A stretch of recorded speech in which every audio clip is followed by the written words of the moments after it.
What's going on, everybody? You're watching Vikings Now by Chat Sports. My name is Patrick Siepman, and coming up on today's show, we got some big-time injury news heading into this Vikings Steelers Week 4 matchup. So we'll get you guys the info there, and then also some of the top matchups that you guys need to watch out for. Dive into a little bit of more of an in-depth preview on the second half of today's show. But these five guys are officially ruled out for this game. Alex Highsmith, one of the better edge rushers in the league, will be missing for the Pittsburgh Steelers. Isaiah Loudermilk, defensive tackle, will also be out. Obviously, Blake Cashman on short-term IR, Aaron Jones on short-term IR. But the biggest new injury news this week for the Vikings, Donovan Jackson, left guard, is going to miss probably both games across the pond, and hopefully he's back week 7 against the Philadelphia Eagles, but we'll see. But those three, pretty big injuries for the Vikings. You're able to manage them last week, but we'll see if they can do that again this week. Now, the Thursday injury report just came out. Christian Darrisaw, everybody relax. I can already see people freaking out. He was a DMP, but this is not injury-related. It is just a rest day as he's still rehabbing from this ACL, MCL injury. Javon Hargrave, though, good news. He did not participate during Wednesday's practice, but he was limited on Thursday. Donovan Jackson, he'll be DMPs probably for the next 2 weeks. Ryan Kelly practiced in full, so it's going to be nice to have Ryan Kelly back out there. J.J. McCarthy, DMP, obviously. Josh Metellus back to full as well. Jalen Redmond full, School full. But Andrew Van Ginkel, that's a kicker here, DMP. And this is also tweeted out by Emily Leaker, saying this. C.J. Ham was on the rehab field working out with a trainer. He'll be eligible for return from IR after Sunday. Now, I will say, getting C.J. Ham back, I think is bigger than people think. I don't know the exact snap count, but I saw a stat out there, and it was teams that run fullbacks. I think it was more than 30 times, or it was either like 20 or 25 times a game. Their combined record this season is 8-1. Now, obviously, with the Vikings trying to be a more improved run team, get these teams, out of just cover 2 where they have to bring another guy in the box to stop the run, having C.J. Ham will be so important. So I expect him to be out there versus the Browns, and I can see him making a pretty big-time impact right away. But this is the kicker. Andrew Van Ginkel dealing with that neck injury. Now, Andrew Van Ginkel, obviously, if he can't go, it would be a big loss. Van Ginkel, in my opinion, is probably the second most important player on this Vikings defense outside of Jonathan Grenard, but we know what he brings to the table. Extremely versatile guy. You can line him up anywhere on the football field, and he is such a problem for opposing offenses because you truly don't know what he's doing on any given play. Is he going to be manned up with your slot wide receiver? Is he going to be manned up with your tight end? Is he going to be blitzing? Is he going to be dropping back into, a deep half? Or is he going to be dropping to the flat? His versatility is so valuable with this Flores defense. So even though he only played 8 snaps this past week, did have 2 sacks, and the defense still played very, very well. There's no doubt not having Van Ginkel out there could be a big loss. But also I will say, I would anticipate he doesn't play. Van Ginkel is a very physical football player. This guy loves to hit. And dealing with that neck injury, also coming off a concussion, I'm guessing the Vikes are going to probably play this safe.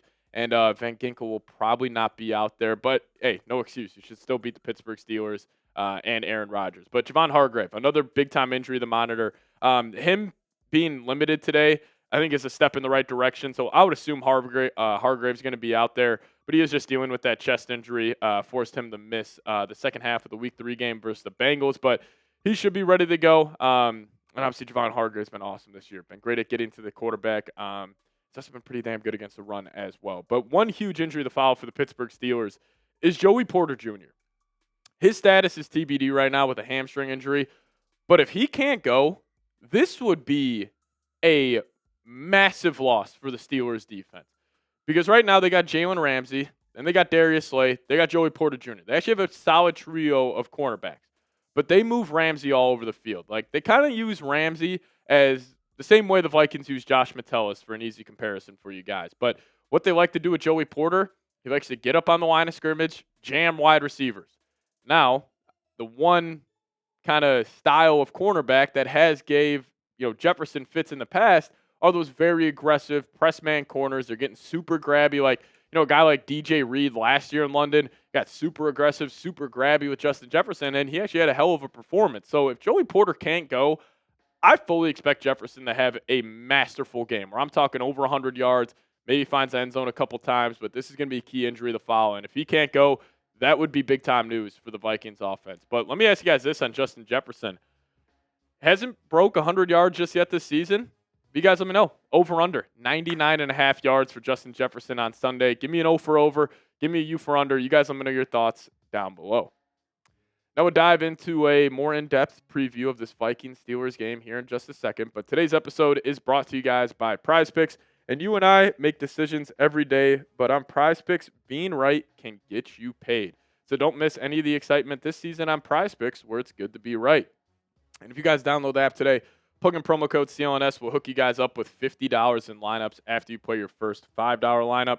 And it's super simple to play. All you got to do is pick more or less on 2 to 6 player stat projections. And if you get your picks right, you could cash in. Prize Picks is also the best way to get action on sports in more than 40 plus states, including California, Texas, and Georgia. Prize Picks puts their users first, so all withdrawals are fast, safe, and secure. They're also super user-friendly, like I was saying, so they offer Venmo, Apple Pay, MasterCard, and more for quick and easy deposits into your account this football season. So download the Prize Picks app today. Plug in that promo code CLNS. Get $50 in lineups after you play your first $5 lineup. That's code CLNS to get $50 in lineups after you play your first $5 lineup. But shout out to Prize Picks for sponsoring today's show. Prize Picks, it's good to be right. All right, let's talk about the Vikings Steelers game here. Want to go over top 5 matchups that I'm going to be keeping my eyes out on. And I think the biggest matchup is actually with a Vikings stepping in this week, and that being Blake Brandel. Obviously was the starting left guard for all 17 games for the Vikings this past season. So Blake Brandel, he's taking on Cam Hayward.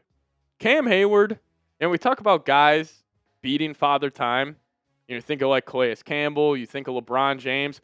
Cam Hayward is still right up there. Like Cam Hayward, I'm pretty sure, just going to double check this here real quick. Pretty sure he's 37 years old, 36 years old, and he's still one of the best interior defensive linemen in the league. So he is fantastic. And you got this matchup in the trenches where you got the Vikings offensive line now with Blake Brandel in there instead of Donovan Jackson, which is also unfortunate. We have not seen the Vikings full starting 5 offensive line get a single rep this season so far, so probably won't come until week 7 against the Eagles, barring any injuries. But it's going to be a great matchup in the trenches. Like, you got Darrisaw going against Nick Herbig. You got Brian O'Neill going against TJ Watt, Derek Harmon versus Will Fries, Keanu Benton versus Ryan Kelly. But you have that matchup, Cam Hayward versus Blake Brandel. Now, Cam Hayward, he is a game wrecker. Like, he is a guy who can completely stop the run. He can get pressure from the interior. And this is going to be a tough matchup from Brandel. Now, if the Vikings didn't have Christian Darrisaw in this matchup, I would be even more concerned about this. But Brandel looked good last year when Darrisaw was playing. Like, I think we all remember Brandel and how bad he was specifically in the Week 18 game versus the Lions and that one playoff game versus the Rams. We just kind of think he is, just not as good as how truly good he is. Because when Darrisaw was playing, like 63.1 overall PFF grade, 63.8 in the pass block, 65.6 in the run block, and only allowed 10 pressures in 7 games. So you'll take that production, but this is going to be one of the top matchups I'm going to be looking forward to in this game. And then number 2, the matchup I'm looking forward to every week is whoever the hell the opposing quarterback is going against Brian Flores. Now, a little hot take, bold prediction for the rest of the NFL season. I think one of the top storylines this year is going to be Brian Flores, not only for the Minnesota Vikings, but the entire league. I think just how unique and how chaotic his scheme is, where the Vikings are the only team in the NFL that runs a defense like this. Like, they are, in my opinion, they're must-watch TV defensively every single week, and that's because of Brian Flores. So I think he is going to be one of the top storylines when this Vikings defense is number 1 in the league throughout the entire season. Brian Flores is getting a lot of love, and he should. And he also got the better of Aaron Rodgers last year. Aaron Rodgers was flat out terrible against the Vikings in London. 29 of 54. He threw the ball 54 times, only had 244 yards. Threw 3 interceptions, had a quarterback rating of 54.9. And there's no doubt, like, on paper, the Vikings should have Aaron Rodgers going back into the darkness for another retreat. Like, the Steelers can't run the ball. What's the one thing that a Brian Flores defense is susceptible to? Is if you start running the football, you get those play action games going, you start attacking over the middle of the field. Like, that's really the only formula to beat this Brian Flores defense. Well, the Steelers, they're the worst rushing offense in the league. So if you can't run the ball and you're asking Aaron Rodgers to sit back and just pass the entire game, he's going to get his ass kicked. Because Rodgers, he's just not that good anymore. Now, he can still show some flashes. Like, Rodgers, like, being those all-time great talents, you never really lose your fastball, and he still has his fastball, but he's just not as mobile as he once was. Like, obviously, he's 41 years old, and I could see the Vikings getting to him, home early in this game and really starting to beat him up. And, obviously Rodgers, he loves to get the ball out quick this season. A lot of the Steelers offense, it's either, underneath stuff or they're throwing streak routes to DK Metcalf. Well, if you're taking all the underneath stuffs over and over again, that's where, like we saw last year in London, a Van Ginkel pick six. Maybe it's Josh Patelis getting an interception, because if you just take all the underneath stuff against the Vikings, you're going to make a wrong read eventually. Just because of how chaotic and how different their scheme is, you're going to mess up. So seeing those two battle, I can't wait. Obviously, Rodgers still an all-time great, but the guy just can't move anymore, and I think that's a huge advantage for Brian Flores. And, obviously offensively for the Vikings, it all starts with the run in this game. And it's going to be Jordan Mason versus Steelers linebackers, because Jordan Mason, I think, he's a top 5 running back in the league. People will call me crazy for saying that. I think he's that special. And, the advanced numbers don't lie with this. EPA per rush, he's first. Success rate, Mason's first. Yards per carry, he's 5th. Rushing yards over expected, 2nd in the league. Or he's actually 3rd in the league now. This was made before David Montgomery ran wild against Baltimore Ravens, but still, top 3 in that. And I just think Jordan Mason, like, if you want to get this Vikings offense truly going, get him downhill, get Carson Wentz some easy looks, get him in rhythm, it starts with running the football. And that, again, begins with number 27, Jordan Mason. So get him the ball. Patrick Queen, let's see if you can tackle this guy in the hole. I got my money on 27, though. And, fourth for me, the Vikings wide receivers versus the single high safety looks that the Steelers give. Now, the Steelers are, I'm going to say, pretty stingy in their ways. Like, obviously, when it comes to Brian Flores, his defense can adjust for whatever matchup he is playing. But the Steelers, they will run single high no matter who they're playing. And this stat coming in from Matt Williamson, the Steelers have a single high safety in the middle of the field at the league's highest rate, 68.2%, and the Vikings have the league's lowest at 25.2%. The Vikings, under the KOC, Jefferson, Jordan Addison era, they kill single high safety. So I'll be really curious to see if the Steelers try to adjust this. Maybe they run a lot more cover 2, but again, if you're going to run that too high, watch out. Then we're just going to run the ball. That's why this Vikings offense, once they really start to get going, they get the run game, they get Addison back, hopefully get some good quarterback play, like, they can really get hot and dominate a team. And, I think if the Vikings are able to protect and Wentz is accurate in this game, Jordan Addison should feast. I can't wait to see number 3 back out there, because the Steelers are running single high safety. It's kind of simple. That safety will shade 18's way. And if you're shading 18's way and you only got a single high safety, that just means you got a DB one-on-one with Jordan Addison, and that's not going to go well. Now, if the Steelers can get home, if they can get some pressure on Wentz, that can kind of take that away. But if Wentz has time and he sees Jefferson, single highs going his way, and he got number 3 on the other side running whatever route he's running, he'll be open. So I love that advantage for the Vikings. And lastly here, the Vikings corners versus Steelers wide receivers. Advantage should be in favor of the Vikings. The Steelers wide receiver room. Now, again, the Steelers will also run multiple tight end sets majority of the time. They really only like 2 wide receivers, that being DK Metcalf and Calvin Austin. But with both those guys, the Vikings are going to need the tackle this Sunday.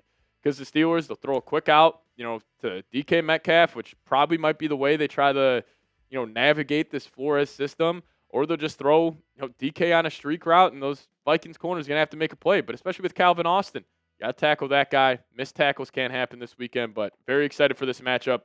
I'm also very confident in the Vikings getting a win. But where do you guys stand? What is your confidence level in the Vikings beating the Steelers? I'm at like a 9.95 right now. I'm feeling good heading into this game. I just think the Vikings defense, Steelers offense, like, I would be stunned if they get to 20 points this Sunday, and I would be stunned if the Vikings offense doesn't at least get to 20. So I think this could potentially be a blowout. My original score prediction was 23-13. I may have to change that. I may have to maybe go 30-10 or something. I'm just confident in this Vikings defense. I could even see Van Ginkel getting another touchdown this weekend. But you guys let me know your thoughts, and we'll see you guys next time. As always, let's go Vikes.